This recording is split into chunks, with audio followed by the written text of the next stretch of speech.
मित्रांनो, good morning. काल आपण सामाजिक मानसशास्त्राची ओळख हा मुद्दा सुरू केलेला होता.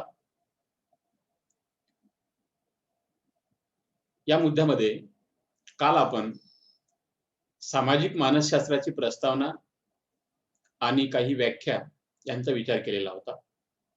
काल आपण मायर नावाच्या मानसशास्त्रज्ञाच्या व्याख्येचा विचार करत होतो आणि तेव्हाच आपली वेळ संपून गेली होती. आज आपण ती व्याख्या परत समजून घेणार आहोत. बघा, मायर हे सामाजिक मानसशास्त्राच्या संदर्भामध्ये सांगतात, व्यक्ती इतरांबद्दल कसा विचार करतात, म्हणजे आपण समाजामध्ये राहणारे जे लोक आहेत ते एक दुसऱ्यांविषयी कशा पद्धतीने विचार करतात, इतरांबद्दल त्यांना काय वाटते, त्यांना आपुलकी वाटते, त्यांना द्वेष वाटते, त्यांना मत्सर वाटतो, त्यांना इतर लोकांचा संताप येतो की प्रेम वाटते, जिव्हाळा वाटते, त्या इतरांवर कसा प्रभाव टाकतात.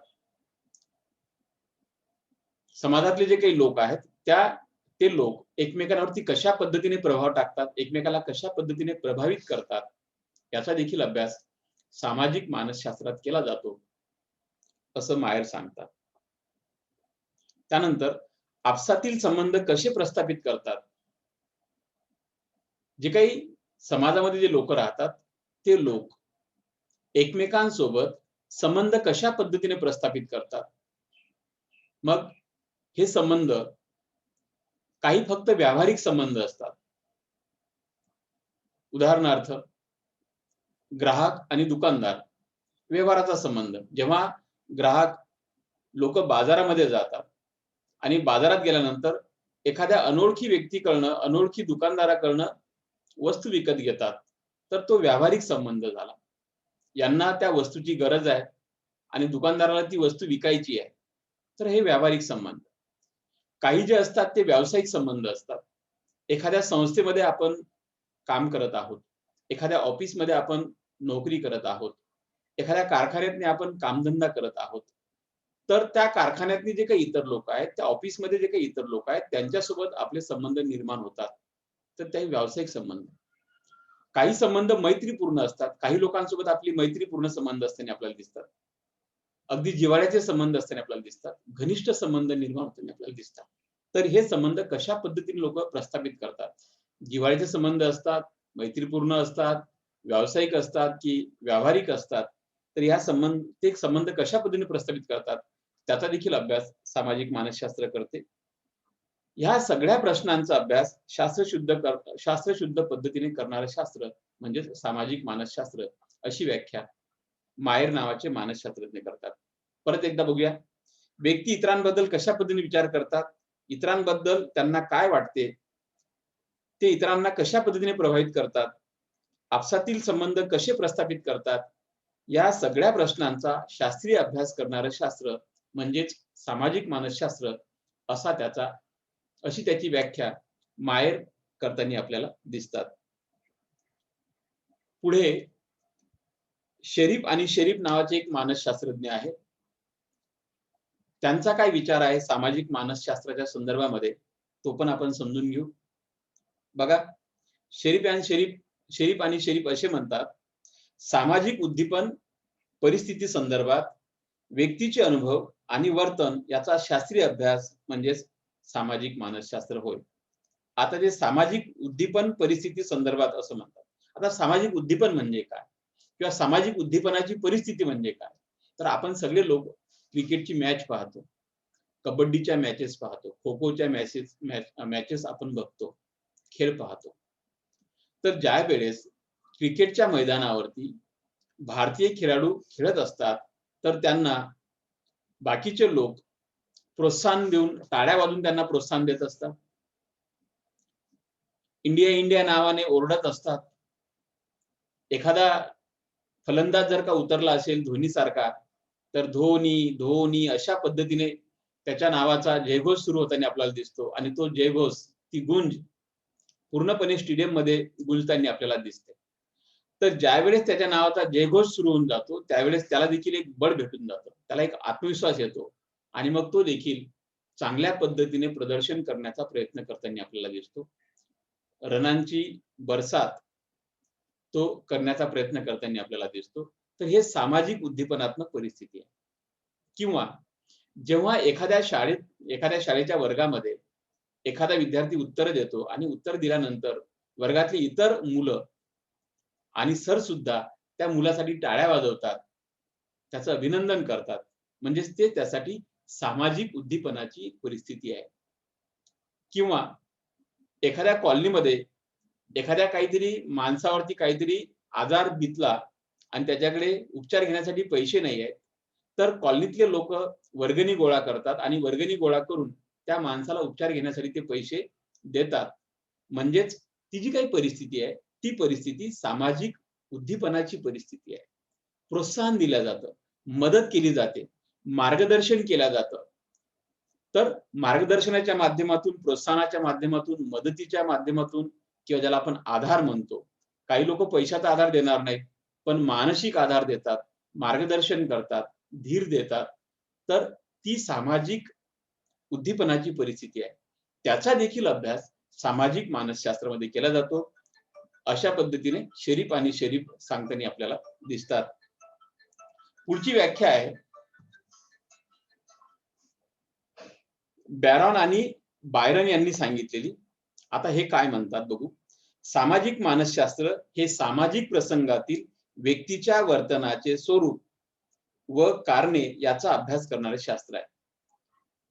सामाजिक प्रसंगातील व्यक्तीच्या वर्तनाचे स्वरूप आणि कारणे त्यांचा अभ्यास करणारे हे शास्त्र आहे. आता सामाजिक प्रसंग काय? तर जेव्हा आपण लग्न कार्यामध्ये जातो, तिथे एकापेक्षा जास्त लोक असतात आणि मग त्या लोकांमध्ये माणूस कशा पद्धतीने वर्तन करतो. बघा, माणूस जर एकटा जर का असेल तर त्याचं वर्तन आणि त्याच्या वर्तनाचं स्वरूप हे वेगळ्या प्रकारचं असतं. आणि जेव्हा माणूस समूहामध्ये असतो, सामाजिक प्रसंगामध्ये असतो, त्या सामाजिक प्रसंगामध्ये माणसाचं वर्तन हे वेगळ्या प्रकारचं असताना आपल्याला दिसते. त्याच्या राहणीमानामध्ये टापटीप आपल्याला बघायला भेटते. केशरचना नीटनेटकी आपल्याला बघायला भेटते. त्याचं जे बोलणं आहे, ते बोलणं देखील सुसंस्कृत अशा प्रकारचं असताना आपल्याला दिसते.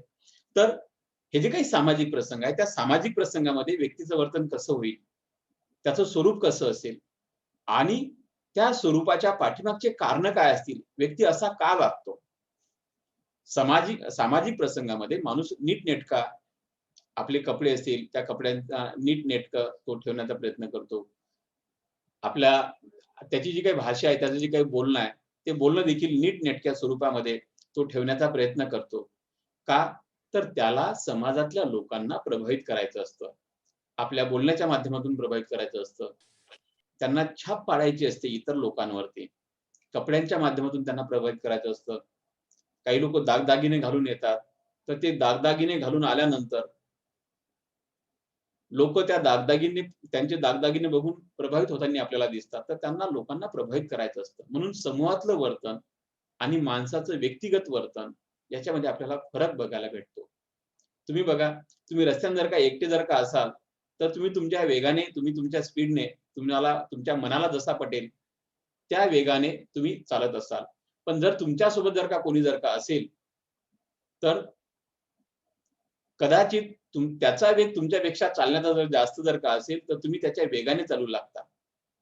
म्हणजेच 2 व्यक्ती जेव्हा एकत्र येतात, तर एकाचा दुसऱ्यावरती परिणाम होतोच. आणि म्हणून सामाजिक जे काही प्रसंग आहे, त्या सामाजिक प्रसंगामधलं जे काही वर्तन आहे, ते वर्तन व्यक्तिगत वर्तनापेक्षा सामाजिक प्रसंगातलं वर्तन आपल्याला भिन्न बघायला भेटताना आपल्याला दिसते. तर त्याचा देखील अभ्यास सामाजिक मानसशास्त्रामध्ये केला जातो. तर अशा पद्धतीने सामाजिक मानसशास्त्र ह्या वेगवेगळ्या गोष्टींचा अभ्यास करताना आपल्याला दिसते. शेवटची आपण एक व्याख्या पाहणार आहोत. क्रेंच आणि क्रेच या मानसशास्त्रज्ञांनी सामाजिक मानसशास्त्रा संदर्भात एक व्याख्या सांगितली. ते असं म्हणतात, क्रेच आणि क्रेचफिल्ड सामाजिक मानसशास्त्राला व्यवहाराचे शास्त्र असं म्हणतात. व्यवहाराचं शास्त्र म्हणजे काय?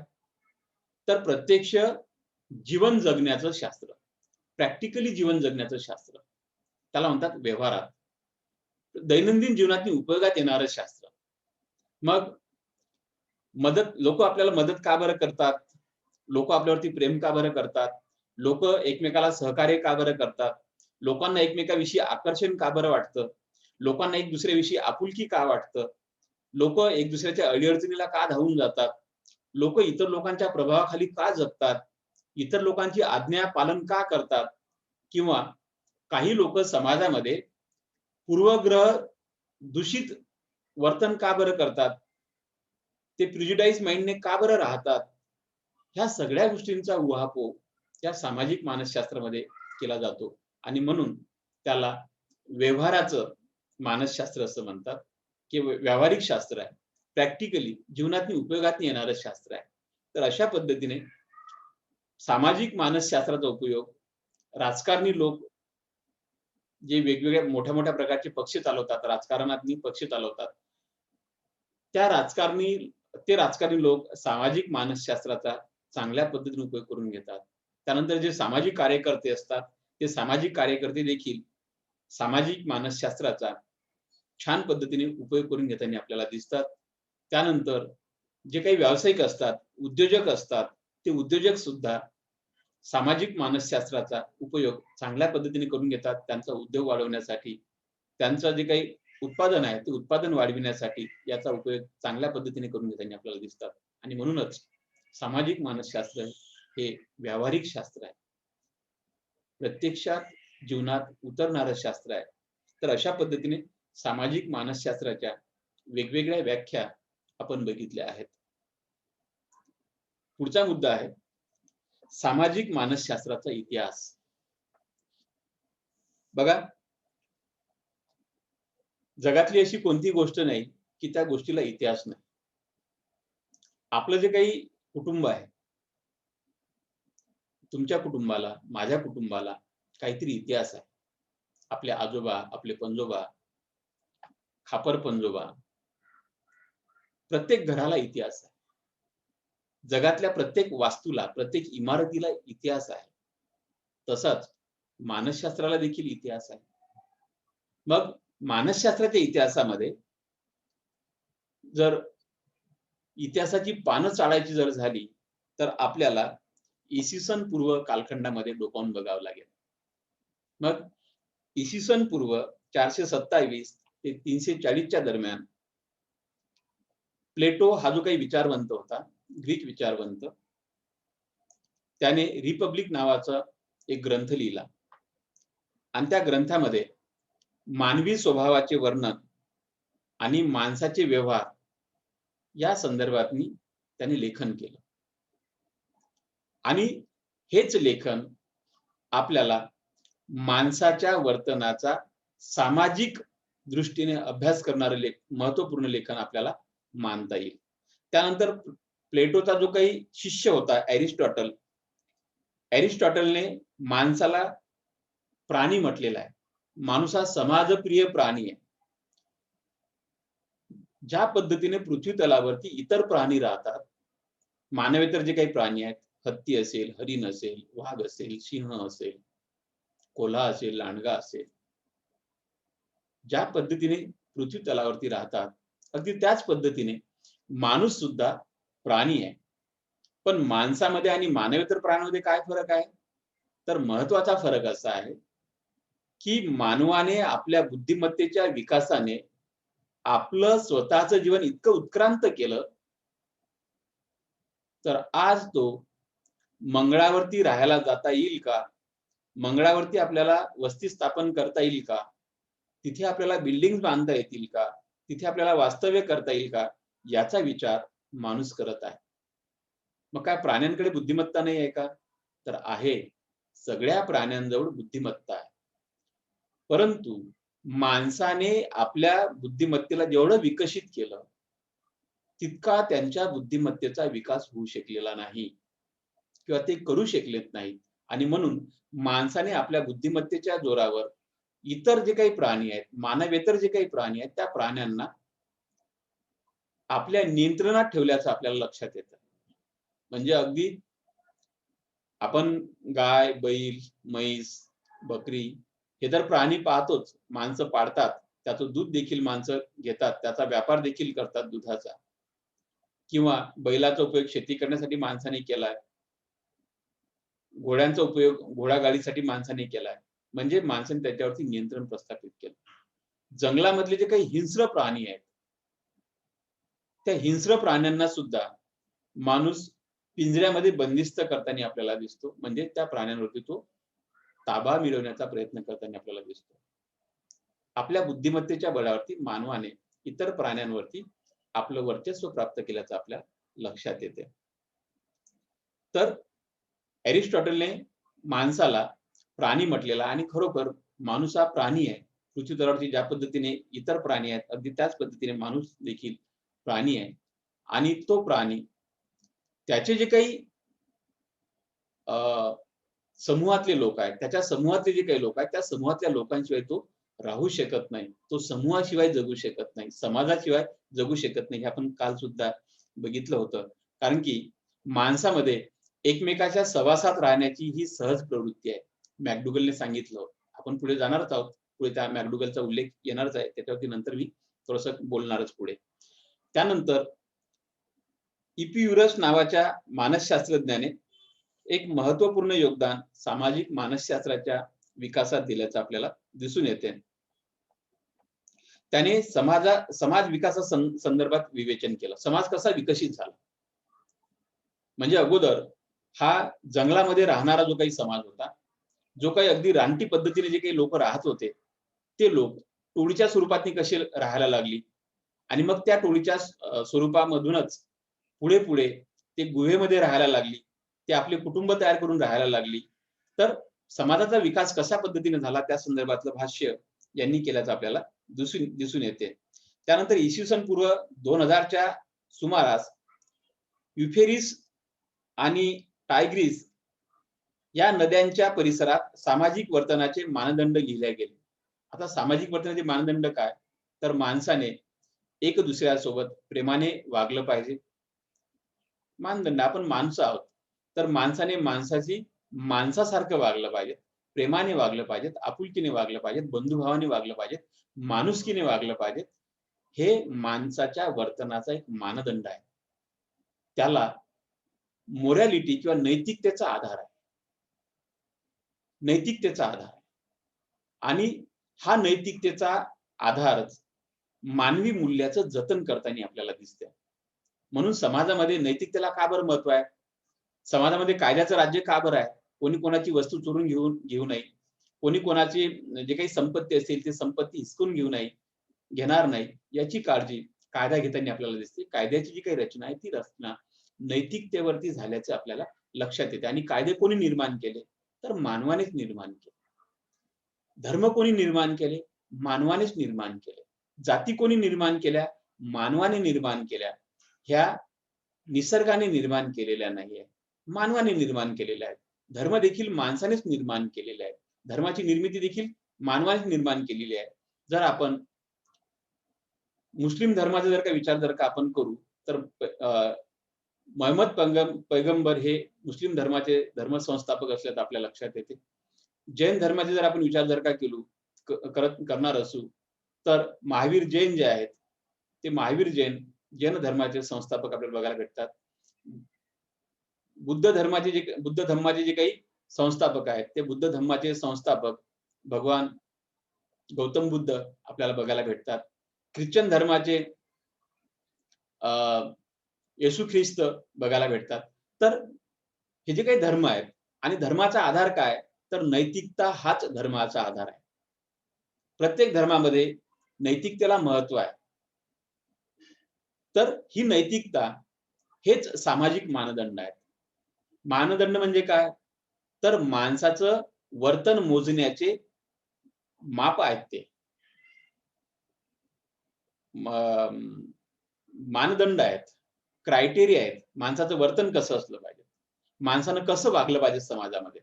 चोरी करायची नाही, खोटं बोलायचं नाही, व्यभिचार करायचा नाही, नशापान करायचं नाही. तर हे मानदंड आहेत. हे नियम आहेत. रस्त्याने चालताना डाव्या बाजूने चालावे हा नियम आहे. ट्रॅफिकचा नियम आहे. तर अशा प्रकारचे मानदंड निर्माण केले माणसांनी. त्यानंतर झेनोफिलिक या विचारवंताने अनुकरणाचे महत्त्व याविषयी आपले विचार मांडले. बघा, आपण समाजामध्ये राहतो आणि समाजामध्ये राहत असल्यामुळे इतर लोकांचं आपण अनुकरण करतो. विशेषतः जो समाजातला उच्चभ्रू वर्ग आहे, तो समाजातला उच्चभ्रू वर्ग एक त्याची संस्कृती निर्माण करत असतो आणि त्या संस्कृतीचं अनुकरण खालचे लोक करताना आपल्याला दिसतात. याचं उदाहरण जर का घ्यायचं जर झालं, तर आपण फॅशनच्या संदर्भात घेऊ शकतो.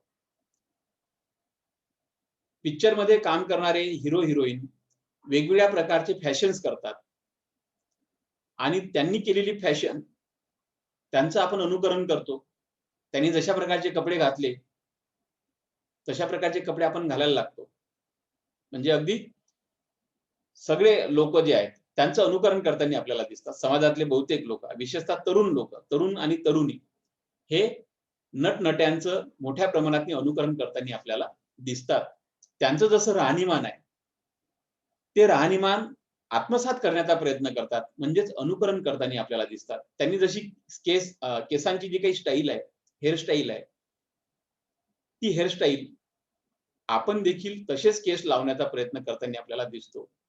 तर सांगायचा मुद्दा आहे, तर आपण अनुकरण करत असतो. इव्हन आपण भाषेचं अनुकरण करतो, कपड्यांचं अनुकरण करतो, केस रचना कशी करायची, त्या केस रचनेचं अनुकरण आपण करीत असतो. त्यानंतर आपल्या जे काही रूढी आणि परंपरा आहेत, त्याचं आपण अनुकरण करतो. आपल्या अगोदरच्या लोकांनी केलं, आपल्या अगोदरच्या पिढ्यांनी केलं, त्यांचं अनुकरण आपण करत असतो. आता जर आपण विचारलं, की घरातला माणूस मृत्यू पावल्यानंतर घरातले लोक केस का बरं देतात? त्याचं शास्त्रीय कारण फार कमी लोकांना माहिती असेल किंवा काही लोक सांगू शकणार नाही. पण अगोदरच्या पिढ्या करत आल्या म्हणून आम्ही पण करतो, असं सांगताना आपल्याला दिसतात. म्हणजे काय? तर त्यांचं अनुकरण आपण करतो. आपण काही गोष्टींचं अंधानुकरण करतो. अंधानुकरण म्हणजे काय? तर ते योग्य आहे की अयोग्य आहे याचा विचार न करता केलेलं अनुकरण म्हणजे अंधानुकरण. मग काही गोष्टी आज खरोखर योग्य आहेत का? याचा विचार न करता आपण त्या गोष्टी करत राहतो. का? तर ते आपल्या पूर्वजांनी केल्या. आपली ती परंपरा आहे. आपल्या त्या रूढी आहेत म्हणून. आणि काही रूढींना आपण मुठमाती सुद्धा दिलेली आहे. जशी सतीची प्रथा आहे. सतीची प्रथा, नवरा मेल्यानंतर बायकोला त्याच्या पेटत्या प्रेतामध्ये उडी घ्यावी लागायची. म्हणजे ती सती जात होती. तर ती प्रथा आपण बंद केली. काही समाजामध्ये महिलांचं दुसरं लग्न केलं जात नव्हतं. आता ते समाज देखील महिलांचं दुसरं लग्न, तिसरं लग्न पण करून द्यायला तयार झाले. हळू-हळू बदलत आहे समाज. समाजाची जी काही मानसिकता असते, ती समाजाची मानसिकता हे काही वर्षात, 5-10 वर्षात बदलत नाही. 2 वर्षात बदलत नाही, 2 दिवसात बदलत नाही. समाज बदलायला खूप वेळ लागतो. खूप वेळ लागतो. तर अशा पद्धतीने अनुकरणाचे जे काही महत्त्व आहे, ते अनुकरणाच्या महत्त्वावरती त्यांनी भाष्य केलं. त्यानंतर रुसो नावाचा एक विचारवंत आहे. 1772 आणि 1778 हा त्याचा कालखंड आहे. हा फ्रेंच तत्ववेत्ता होता. त्याने सांगितलं, की व्यक्ती हा जन्मतः निस्वार्थी असतो. खरोखर लहान मुलं जे असतात ते निष्पाप असतात, निष्कलंक असतात, निस्वार्थी असतात. त्यांना माहिती नाही.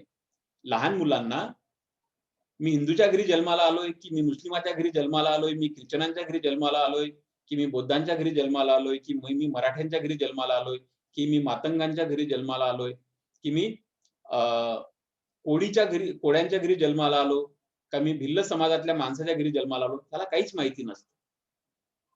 पण हे सगळ्या गोष्टी कोण त्याला माहिती करून देतं? राकेश,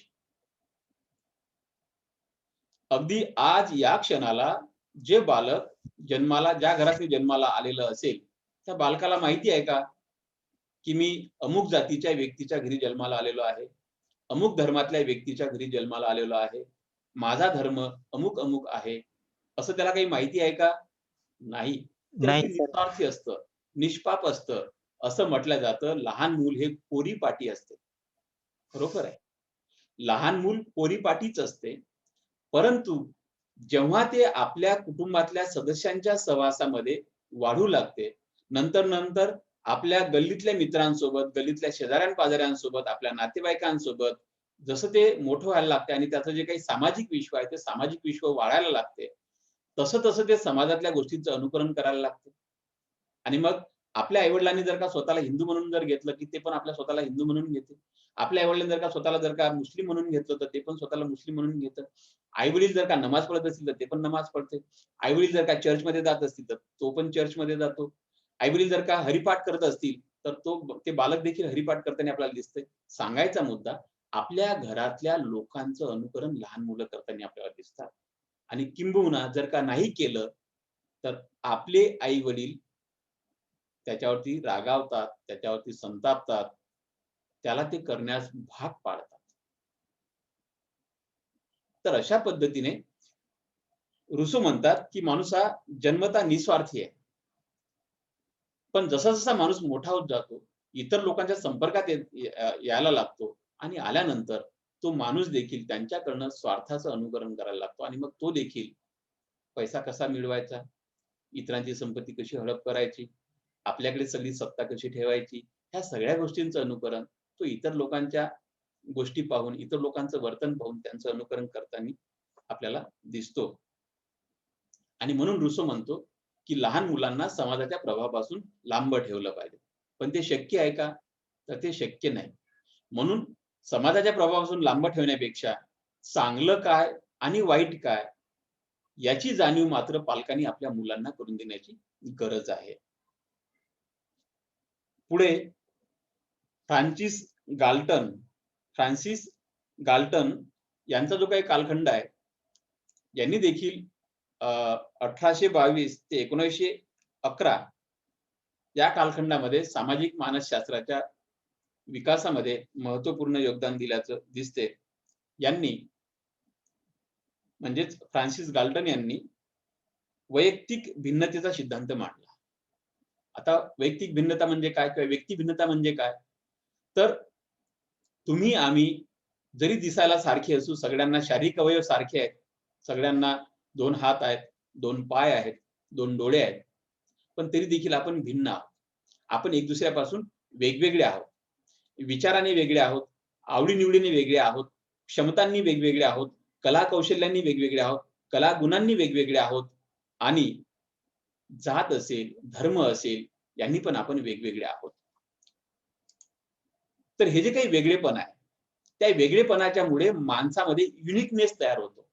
युनिकनेस म्हणजे काय? मी माझ्यासारखाच, माझ्यासारखा दुसरा कोणीही नाही. हां, कदाचित दिसायला असू शकेल, पण त्याचे विचार माझ्यासारखे असतील असं नाही. त्याच्यातही माझ्यासारखे गुण असतील असं नाही. प्रत्येक माणूस अद्वितीय आहे. अद्वितीय आहे. अगदी जुळे जे काही मुलं असतात, त्या जुळ्या मुलांमध्ये सुद्धा ते जरी दिसायला सारखे जरी असले, तरी त्यांचे जे काही मानसिक गुणधर्म आहेत, ते मानसिक गुणधर्म काही प्रमाणात भिन्न असताना आपल्याला दिसतात. तर हा व्यक्ती भिन्नतेचा सिद्धांत त्यांनी मांडला. त्याच्यावरती त्यांनी भाष्य केलं आणि या व्यक्ती भिन्नतेमुळे माणसाचे सामाजिक व्यवहार कसे बदलतात. बघा, काही लोक आपल्याला समाजामध्ये प्रामाणिक बघायला भेटतील. काही लोक आपल्याला फसव्या वृत्तीचे बघायला भेटतील. काही लोक लबाडी करणारे आपल्याला बघायला भेटतील. काही लोक खूप नीतिमत्तेने वागणारे आपल्याला बघायला भेटतील. पण समाजामध्ये जे काही लोक आहेत, त्या लोकांचे जे काही व्यवहार आहेत, ते व्यवहार कशामुळे भिन्न-भिन्न होतात? चांगले वाईट अनुभव आपल्याला कशामुळे येतात? तर समाजामध्ये वेगवेगळ्या प्रकारचे लोक आहेत. व्यक्ती तितक्या प्रवृत्ती आहेत. एका व्यक्तीची प्रवृत्ती कशी असेल आपण सांगू शकत नाही. दुसऱ्या व्यक्तीची कशी असेल आपण सांगू शकत नाही. तर त्या संदर्भातलं भाष्य फ्रान्सिस गाल्टन यांनी 1822 ते 1911 च्या दरम्यान केल्याचं आपल्याला दिसतंय.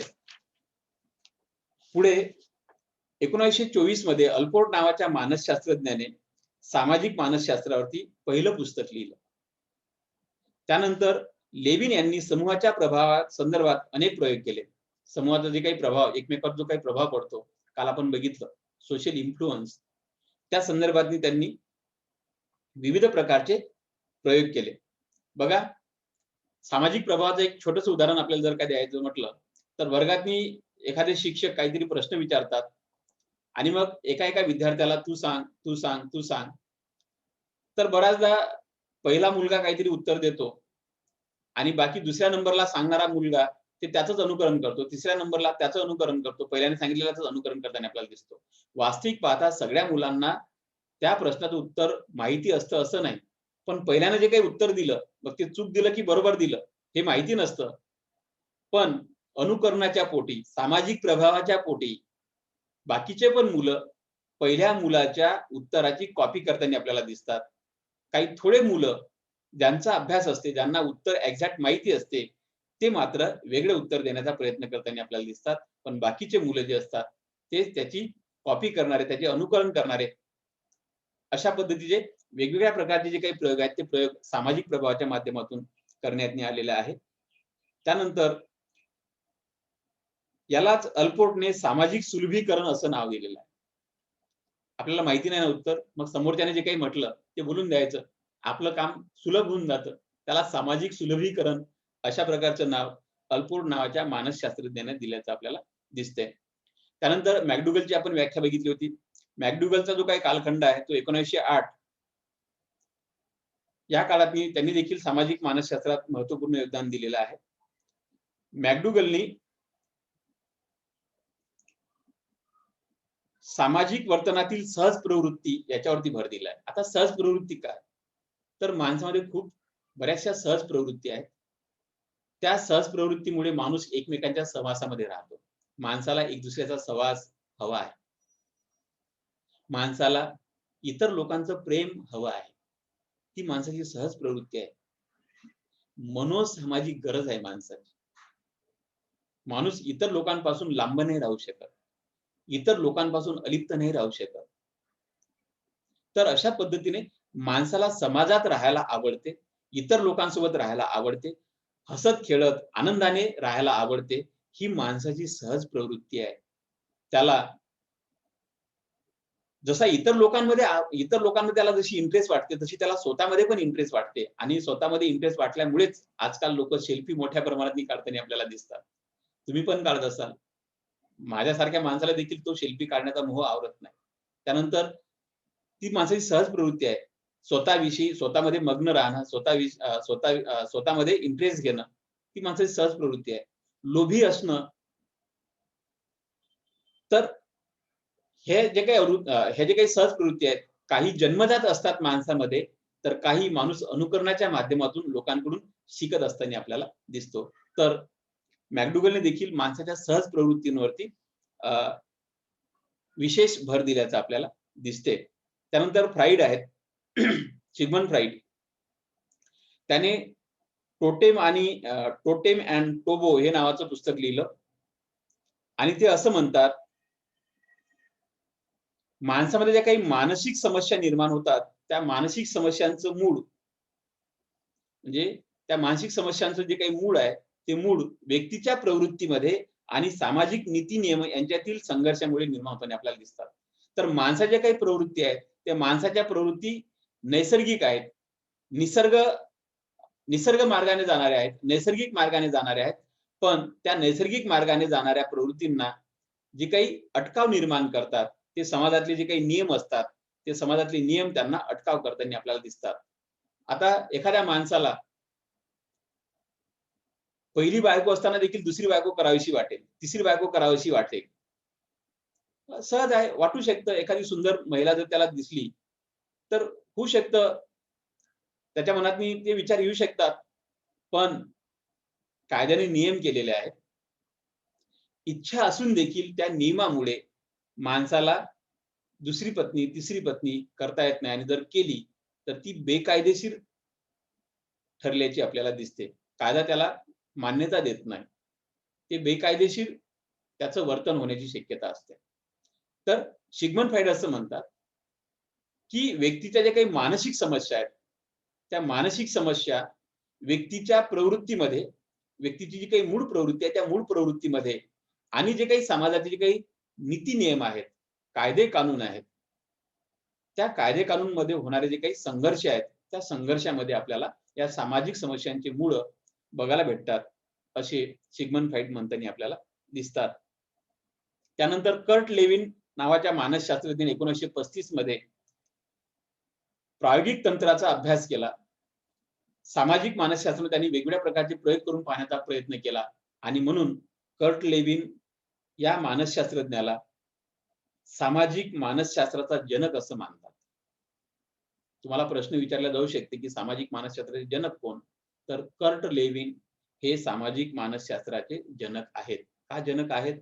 तर त्यांनी सर्वप्रथम सामाजिक मानसशास्त्रामध्ये वेगवेगळ्या प्रकारचे प्रयोग करून पाहण्याचा प्रयत्न केला. प्रायोगिक तंत्र त्यांनी निर्माण केले, विकसित केले आणि म्हणून त्यांना सामाजिक मानसशास्त्राचे जनक असं म्हणतात. तर अशा पद्धतीने जे काही सामाजिक मानसशास्त्राचा इतिहास आहे, तो इतिहास आपण पाहत आहोत. त्यानंतर भारतामध्ये देखील काही लोकांनी सामाजिक मानसशास्त्रामध्ये महत्त्वपूर्ण योगदान दिलेलं आहे. बघा, सामाजिक मानसशास्त्र शास्त्रशुद्ध जो काही अभ्यास आहे तो 1920 पासून भारतामध्ये सुरू झाला. तेव्हा भारतातलं जे काही मानसशास्त्र आहे ते पाश्चात्य विचारधारेने किंवा पाश्चात्याच्या ज्ञानावरती आधारलेलं ते मानसशास्त्र होतं. आजही काही प्रमाणात भारतीय जे काही मानसशास्त्र आहे, वर्गातून शिकवलेलं जे काही मानसशास्त्र आहे, ते पाश्चात्य विचारसरणीचंच मानसशास्त्र आहे. आजही पूर्णतः भारतामध्ये इंडियन सायकोलॉजी शिकवलं जातं असं आपल्याला दिसत नाही. असो, 1916 मध्ये कलकत्ता विद्यापीठामध्ये मानसशास्त्र या विषयाची सुरुवात झाली. 1924 मध्ये म्हैसूर येथे मानसशास्त्राची सुरुवात झाली. 1946 मध्ये पटना या ठिकाणी मानसशास्त्राचं अध्ययन केंद्र सुरू झालं आणि त्यानंतर मानसशास्त्राला भारतामध्ये चांगले दिवस यायला लागले. भारतामध्ये जे काही मानसशास्त्राचे सुरुवातीला जे काही अभ्यास झाले, ते अभ्यास अफवांच्या संदर्भात होते. बघा, अफवांचा परिणाम काही एखाद्या गावात काहीतरी अफवा जर का निर्माण जर का झाली, तर गावातील सगळे लोक ते त्या अफवेमुळे घाबरून जाताना आपल्याला दिसतात. अफवा असेल, समूहाचा प्रभाव असेल, पूर्वग्रह असेल, या संदर्भातनी संशोधन सुरुवातीला भारतामध्ये झाले. विशेषतः भारतामध्ये